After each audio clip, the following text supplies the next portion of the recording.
Hey guys, good morning. Welcome back to my channel Togori vlog চ্যানেলে তোমাদের সবাইকে স্বাগত। অনেক অনেক ভালোবাসা। গাইঘাটার এই ছোট্ট গ্রাম থেকে আমি টগরি তোমাদের কাছে নিয়ে আসলাম আরেকটা নতুন ভিডিও। তো এখন বাজে সকাল 7টার সময় ঘুম থেকে উঠে গেছি। উঠেই দেখো বরমশাইয়ের খাটটাকে গোছানো শুরু করে দিয়েছি। যেহেতু বরমশাইয়ের খাট আমি গোছাই না, তোমরা দেখোই। তো বরমশাই ঘুম থেকে কিন্তু আগেই উঠেই নিজের খাট নিজেই কিন্তু গুছিয়ে রেডি সেডি হয়ে থাকে। আর আমি যেহেতু পরে উঠি সেই কারণে আমি কিন্তু বরমশাইয়ের খাটটা কিন্তু গোছাবার সময় পাই না। তো আজকে যেহেতু নেহার বাবা কাজে চলে গেছে সকাল সকাল, আর উঠে গেছি আমিও, তো সেই কারণে খাটটাকে আগে গুছিয়ে নিলাম। আর খাট গুছিয়ে কিন্তু খাটটাকে ভালো করে ঝেড়ে পুছে কিন্তু ঘরটা ঝাড় দেবো, তারপরে বাইরে যাব। বাইরে গিয়ে বাদবাকি কাজগুলোকে করব। তো আজকের কাজগুলো একটু অন্যরকম, যেহেতু ঘর গোছানো থেকে শুরু করলাম, অন্যদিন উঠোন ঝাড় দেওয়া থেকে শুরু করি। তো যাই হোক, আজকের ভিডিওটা তোমরা কন্টিনিউ দেখতে থাকো। আশা করি আজকের ভিডিওটা তোমাদের ভালো লাগবে। আর থাম্বনেল দেখেই বুঝতে পেরে গেছো, টাইটেল দেখেই বুঝতে পেরে গেছো আজকের ভিডিওটা কিসের ওপরে হতে চলেছে। তো ব্লগের মধ্যে তোমাদের সাথে আরও অনেক কিছু আমি আজকে শেয়ার করব। তো চলো তোমরা ভিডিওটাকে স্কিপ না করে দেখতে থাকো, আশা করি তোমাদের ভালো লাগবে।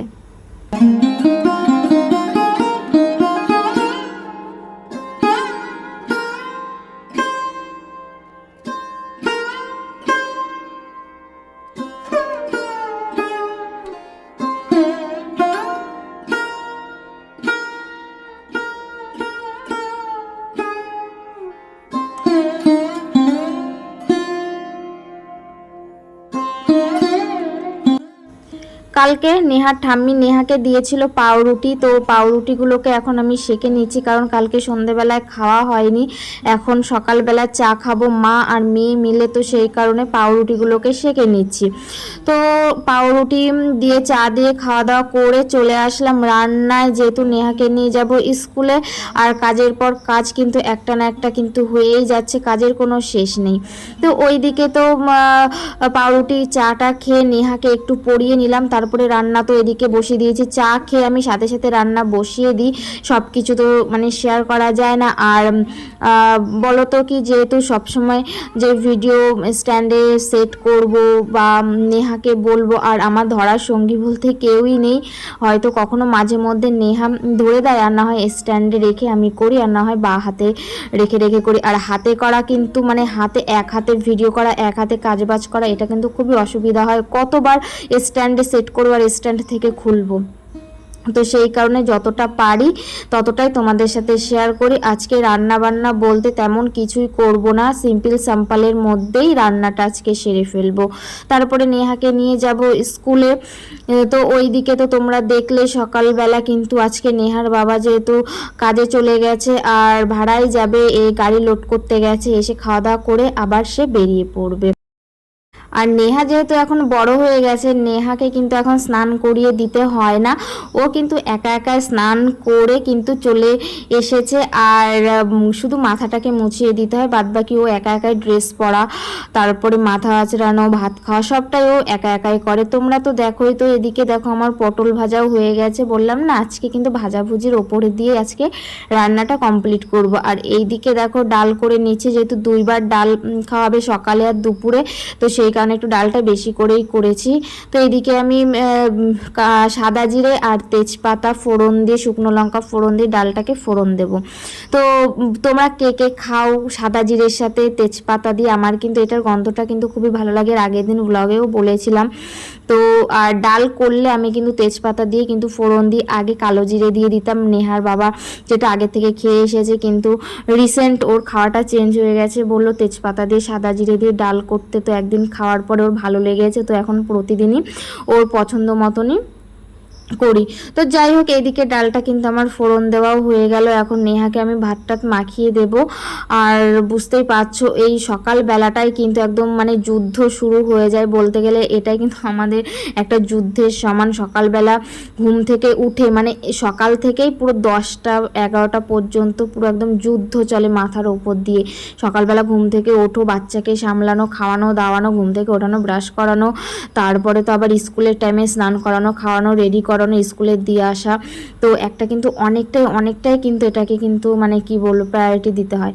তো যাই হোক, এইদিকে দেখো কথা বলতে বলতে ডালটা আমার হয়ে গেছে। এখন নেহার জন্য ভাত বেড়ে নেব। আর নেহাকে কিন্তু দেখো কালকে যে ডিমের ঝোল করেছিলাম রাতে, আমি যেহেতু খাইনি সেইটা বেঁচেছিল, আর নেহার চোখে যেহেতু পড়ে গেছে, আর ও তো পুরো একদম ডিম ভক্ত, ডিম লাভার, তো ওর চোখে থেকে আর এড়ানো গেল না। ও বললো আমি ডাল ফাল দিয়ে কিছু দিয়েই খাবো না, ডিম দিয়েই খাবো। তো ওকে জাস্ট ডিমটা দিয়েছে আর ডাল দিয়ে ভাতটা মেখে দেবো, তারপরে ও খেয়ে নেবে। তো এদিকে দেখো, আর যেহেতু ডালটা কিন্তু মানে একদম গরম, দেখতেই পাচ্ছ যে গ্যাসে মানে ফোড়নের থেকেই পুরো ওকে আমি দিয়ে দিচ্ছি, তো সেই কারণে হাত দিয়ে আর কি বলবো মাখতে পারবো না, প্রচণ্ড গরম ডালটাও ভাতটাও, তো সেই কারণে আমি হাতা দিয়ে একটু মেখে দিচ্ছি। বলে না হাতের মাখা আর হাতা দিয়ে মাখা কিন্তু অনেকটাই তফাৎ। হাত দিয়ে মাখলে একটু গ্রেভি মানে ভাতটা একটু চটকানো যায়, আর হাতা দিয়ে কি আর চটকানো যায়, কিন্তু কিছু করার নেই, ভাত ঠান্ডা করতে গেলে ওই দিকেও দেরি হয়ে যাবে। তো চলো তোমরা দেখতে থাকো, ঝটপট করে আমি ওকে খাইয়ে দিই। ডিজে সুমন রাজ। ফাগুনের মোহনায়, ফাগুনের মোহনায় মন মাতানো মোহায়, রঙিনী বিহুর নেশা কোন আকাশে নিয়ে যায়। ফাগুনের মোহনায়, ফাগুনের মোহনায় মন মাতানো মোহ। আমাদের সাথে কথা হয়েছিল সেই সকালে রান্না বান্নার সময়, আর কিন্তু কথা বলা হয়নি। পুরো দুপুরটা কেটে বিকালটা কেটে রাতে চলে আসলাম, আর তোমাদের সাথে একটা কথা বলা হয়নি, তোমরা থাম্বনেল দেখে বুঝতে পেরেছো, কিন্তু বলা হয়নি আজকে আমার এক বান্ধবীর অ্যানিভার্সারি। আমার বান্ধবী বলতে নেহা যে ক্লাসে পড়ে সেই বন্ধুর মায়ের তো আমাদের সাথে একটা ভালো একটা বন্ডিং হয়ে গেছে, তো সেই কারণে মানে আমাদেরও বান্ধবী হয়ে গেছে। তো এইদিকে চলে এসেছে বান্ধবীর বাড়িতে, তো সেটাই তোমাদের সাথে একটু দেখিয়ে দিলাম। সবটাই যখন ব্লগের মাধ্যমে দেখাচ্ছি, তো এটাও কেন দেখাবো না।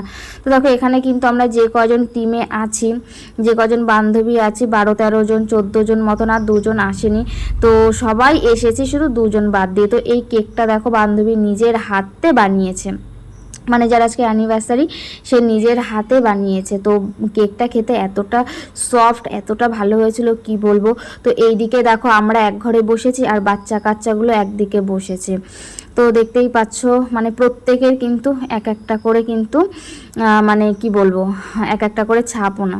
তো যাই হোক এই কেকটা আমরা নিয়ে এসেছি, আমরা একটা ডিনার সেট দিয়েছিলাম, যেহেতু আমার শরীরটা ভালো ছিল না সেই কারণে আমাকে বলছিল বাজারে যাওয়ার জন্য, কিন্তু আমি যেতে পারিনি শরীরটা খারাপের জন্য। তো একটা মানে ওনাকে গিফট করা হয়েছে, সবাই মিলে টাকা দিয়ে একটা ডিনার সেট দিয়েছি, আর এই কেকটা নিয়ে এসেছি। আর এটা হলো বান্ধবীর হাজব্যান্ড।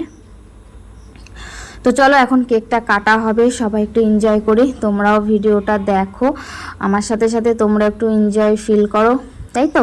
তো চলো দেখতে থাকো, আর এখানে কেক কাটা হচ্ছে, দেখি।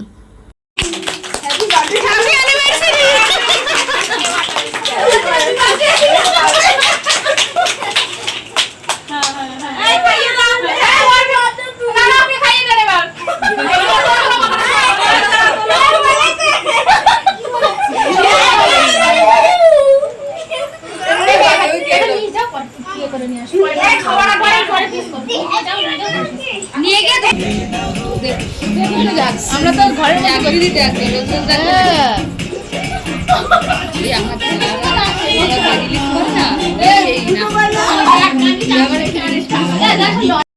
তো সবাই মিলে একটু নাচানাচি করার পরে চলে আসলাম খাবারে। আর এখন কিন্তু রাত বাজে 10টা, অনেকটাই রাত হয়ে গেছে। প্রথম ব্যাচ কিন্তু উঠে গেছে, মানে যাদের অনেকটাই দূরে বাড়ি তারা খাওয়া দাওয়া করে চলে গেছে, আর আমরা যেহেতু একটু কাছাকাছি আছি তো আমরা সবার লাস্টে খেতে বসেছি। আর বাচ্চা কাচ্চা বুঝতেই পারছো অত রাত পর্যন্ত জেগে থাকতে পারে না, তো যাদের দূরে তারা চলে গেছে। আর এখানে কোনো রিলেটিভ নেই, আমরা মানে বান্ধবীরা মিললেই মানে অ্যারেঞ্জ করেছি, এছাড়া এখানে কোনো আদার্স কোনো লোক নেই, শুধু আমরাই। তো যাই হোক এখানে আজকে মেনু ছিল চিকেন বিরিয়ানি, আর সাথে ছিল চিকেন চাপ, আর কিছুই না, সিম্পলের মধ্যে খাওয়াটা বেশ ভালোই হয়েছে। আর এই দাদা মানে এই বান্ধবীদের হলো বিরিয়ানির দোকান আমাদের গাইঘাটা বাজারে, তো বিরিয়ানিটা খুব দুর্দান্ত করেছিল। আর আমি তো এসব আগাগোড়াই পছন্দ করি না, আমার ভালো লাগে না, আমি ততটা খাইনি। তো যেটা হয় যার যেটা ভালো লাগে না সে কিন্তু সেরকম আত্মা পূরণ করে খেতে পারে না। তো আমার এত খেতে ভালোও লাগে না, আমার জাস্ট অল্প হলেই আমি তাতেই খুশি। তো যাই হোক এদিকে চিকেন চাপটা তোমাদের সাথে একটু শেয়ার করে দিলাম, আর এদিকে সবাই একটু খাওয়া দাওয়া করে নিচ্ছি, তারপরে আবার মানে তারপরে বাড়ি পালাম, বুঝতেই পারছো। তো আজকের ভিডিওটা এখানে শেষ করবো, আর কিন্তু বেশি বড় করব না। তার মধ্যে চলো তোমাদের একটু কিছু ফটো তোমাদের সাথে শেয়ার করে দিই, দেখো।